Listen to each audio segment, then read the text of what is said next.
Welcome back to the podcast, everybody. Today we're talking about the biguanide drug metformin versus lifestyle change, like exercise and nutrition.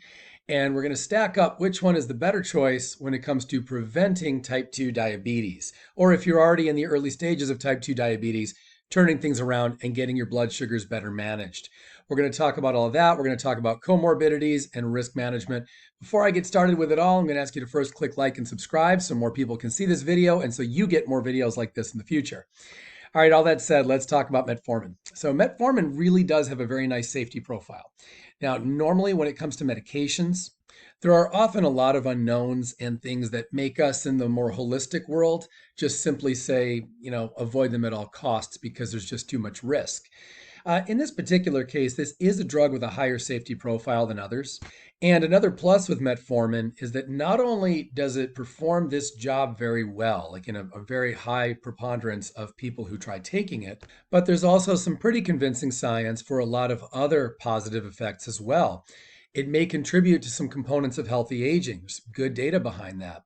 It may help to reduce risk of certain cancers. It may even help to reduce risk of cardiovascular disease. It really depends a lot on the person and their lifestyle habits and certain other components of what their physiology is like. But long story short, metformin not only does have a pretty good safety profile, but it also seems to be able to reach a lot of other aspects of our health.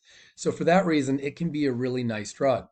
Now, that said, when it comes to negating high blood sugars, hyperglycemia, and type 2 diabetes, lifestyle change, when really done properly, when you're following the science well, it still beats metformin. Additionally, when you really get into the lifestyle change properly and you're being progressive in your exercise and in your nutrition and you're keeping up with your changing physiology, when you really do this right, you're doing a whole lot of other things for yourself that metformin's not going to provide.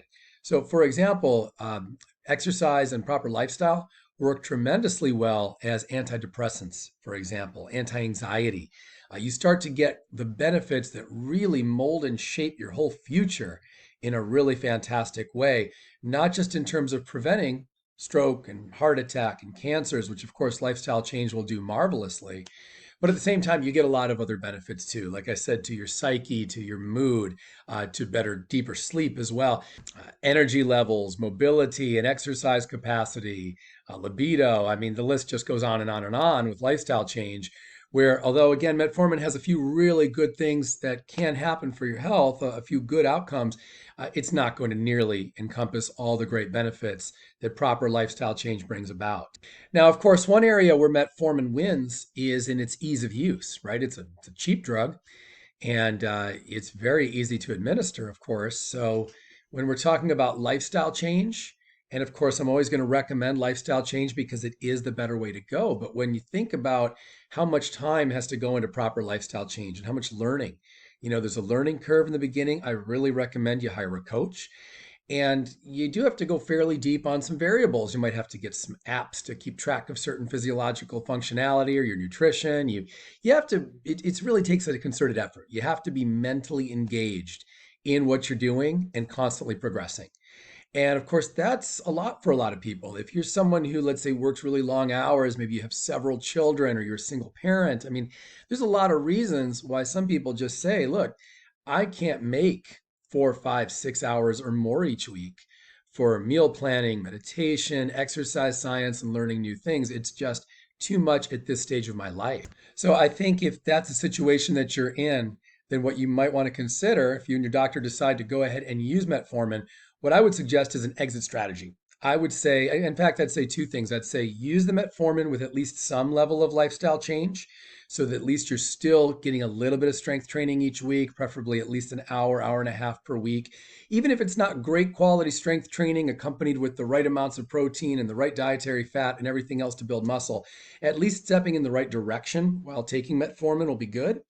And additionally, I would have an exit strategy for the future. I would set a goal that, okay, when the kids reach a certain age, or when I'm not working quite so much at work, or set something up so that you can create an exit strategy and to reduce or eliminate the metformin at some point so that your body is not relying on this foreign agent for many years into the future. I think it's a good stopgap for most people.